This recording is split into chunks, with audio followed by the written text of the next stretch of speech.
नमस्कार। आज हम भारत के सुप्रीम कोर्ट के एक बहुत ही लैंडमार्क फैसले पर बात करने वाले हैं। नवतेज सिंह जौहर बनाम भारत संघ 2018 का ये केस। हाँ बिल्कुल। ये वो फैसला है जिसने सहमति से बने वयस्क समलैंगिक संबंधों को अपराध की श्रेणी से बाहर किया। सही। तो सवाल यही उठता है कि आखिर कोर्ट ने आईपीसी की धारा 377 के उस हिस्से को रद्द क्यों किया, मतलब जो सहमति वाले प्राइवेट अडल्ट रिलेशनशिप्स को क्रिमिनलाइज करता था। देखिए, इसको समझने के लिए हमें अपने संविधान के जो मूल सिद्धांत है उन्हें देखना होगा।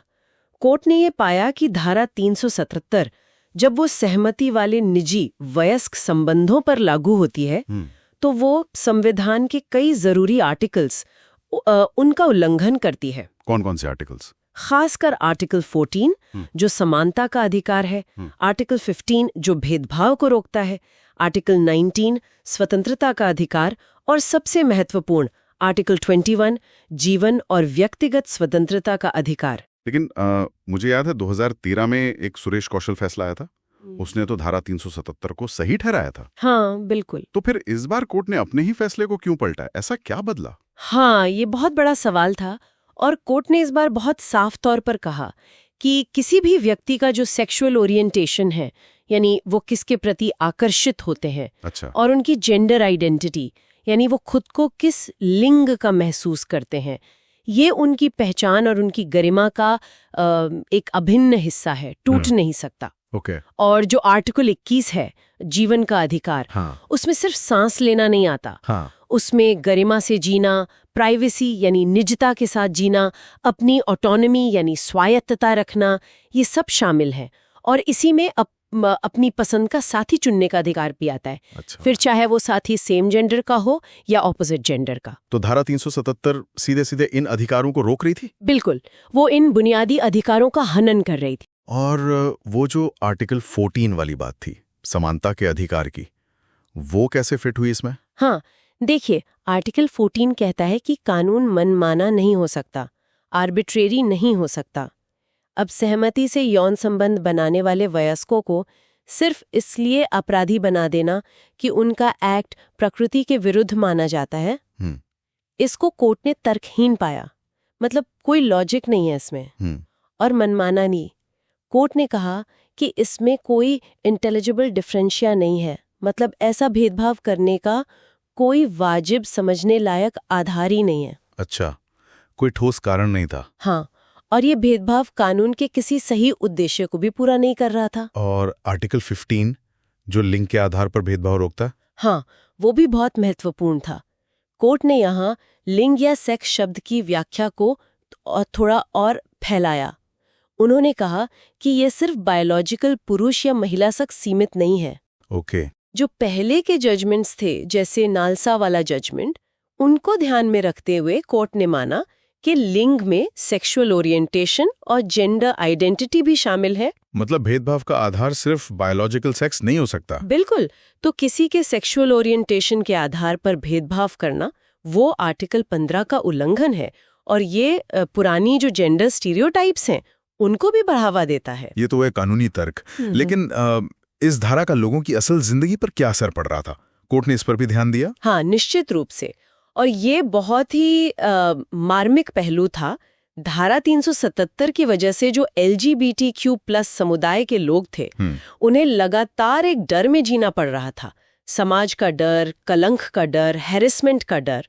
बहुत से लोगों को अपनी पहचान छुपाकर जीना पड़ता था, एक तरह के डबल लाइफ। हाँ, समझा जा सकता है। और इसका उनके मेंटल हेल्थ पर बहुत बुरा असर था। डिप्रेशन, अकेलापन, यहाँ तक कि सुसाइडल टेंडेंसीज भी, ये सब बहुत कॉमन था। और शायद हेल्थ केयर एक्सेस में भी दिक्कत आती होगी। बिल्कुल। डर के मारे वो लोग स्वास्थ्य सेवाओं तक पहुंचने में हिचकिचाते थे, खासकर HIV एड्स जैसी बीमारियों की रोकथाम और इलाज के लिए। ये एक बहुत बड़ी बाधा थी। तो यहाँ एक और बड़ा सवाल खड़ा होता है, समाज क्या सोचता है, यानी सोशल मोरालिटी, और संविधान क्या कहता है, यानी कॉन्स्टिट्यूशनल मोरालिटी। सही कहा आपने। और कोर्ट ने इस पॉइंट पर बहुत जोर दिया। उन्होंने संवैधानिक नैतिकता को सामाजिक नैतिकता से ऊपर रखा। साफ किया कि जो हमारे मौलिक अधिकार हैं, फंडामेंटल राइट्स, वो मेजॉरिटी क्या सोचती है या क्या पसंद करती है उस पर निर्भर नहीं करते। संविधान का काम ही है माइनॉरिटीज समेत सभी नागरिकों के अधिकारों की रक्षा करना, चाहे समाज की सोच कुछ भी हो। तो संविधान सिर्फ कानून की किताब नहीं है? बिल्कुल नहीं। कोर्ट ने कहा कि संविधान एक जीता जागता डॉक्यूमेंट है। इसका मकसद है समाज को बदलना, उसे और ज्यादा इंक्लूसिव और ज्यादा समावेशी बनाना। इसी को ट्रांसफॉर्मेटिव कॉन्स्टिट्यूशनलिज्म कहते हैं। मतलब संविधान समाज को आगे ले जाने का एक टूल है। हाँ बिल्कुल। ये भी काफी दिलचस्प बात है कि ये जो धारा 377 थी, इसकी जड़ें तो हमारे कॉलोनियल इतिहास में थी। हाँ, इसे लॉर्ड मेकाले ने बनाया था, उस वक्त की जो विक्टोरियन सोच थी उसके आधार पर। और मजे की बात यह है कि ब्रिटेन ने खुद ही ऐसे कानून कब के खत्म कर दिए। वही तो विडंबना देखिए, वहां खत्म हो गया लेकिन हमारे यहाँ इतने लंबे समय तक चलता रहा। दुनिया भर में क्या माहौल है इस मुद्दे पर? क्या भारत अकेला था या? नहीं, देखिए अंतर्राष्ट्रीय स्तर पर भी ट्रेंड यही है। बहुत से देश और जो बड़ी मानवाधिकार संस्थाएं हैं, उन्होंने माना है कि सहमति से बने समलैंगिक संबंधों को अपराध मानना ये ह्यूमन राइट्स का उल्लंघन है। और आपको बताऊं, भारत का खुद का जो मानसिक स्वास्थ्य देखभाल अधिनियम है 2017 वाला, हाँ, वो भी सेक्सुअल ओरिएंटेशन के आधार पर भेदभाव को मना करता है। ये दिखाता है कि समलैंगिकता कोई मानसिक बीमारी नहीं है, जैसा कि अब ग्लोबली वैज्ञानिक तौर पर माना जाता है। तो अगर हम संक्षेप में कहें तो कोर्ट का मानना था कि वयस्कों के बीच सहमति से बने निजी संबंध, चाहे वो सेम जेंडर के लोगों के बीच हो या ऑपोजिट जेंडर के, हाँ, वो सब संविधान के आर्टिकल 14, 15, 19 और 21 के तहत सुरक्षित हैं, प्रोटेक्टेड हैं। एकदम सही। कोर्ट ने इस बात पर बहुत जोर दिया कि सेक्सुअल ओरिएंटेशन व्यक्ति की पहचान का हिस्सा है, ये कोई चॉइस नहीं है, कोई बीमारी नहीं है। और जो निजता का अधिकार है, राइट टू प्राइवेसी, उसमें सेक्सुअल ऑटोनॉमी और अपनी पसंद का साथी चुनने की आज़ादी भी शामिल है। तो कुल मिलाकर ये फैसला व्यक्तिगत आज़ादी, समानता, गरिमा और निजता जैसे जो हमारे संवैधानिक मूल्य हैं, उनको बहुत मजबूती देता है। बिल्कुल। ये सिर्फ एक कानूनी बदलाव नहीं लगता, बल्कि समाज की सोच को बदलने की दिशा में भी एक बड़ा कदम है ना? हाँ, सही बात है।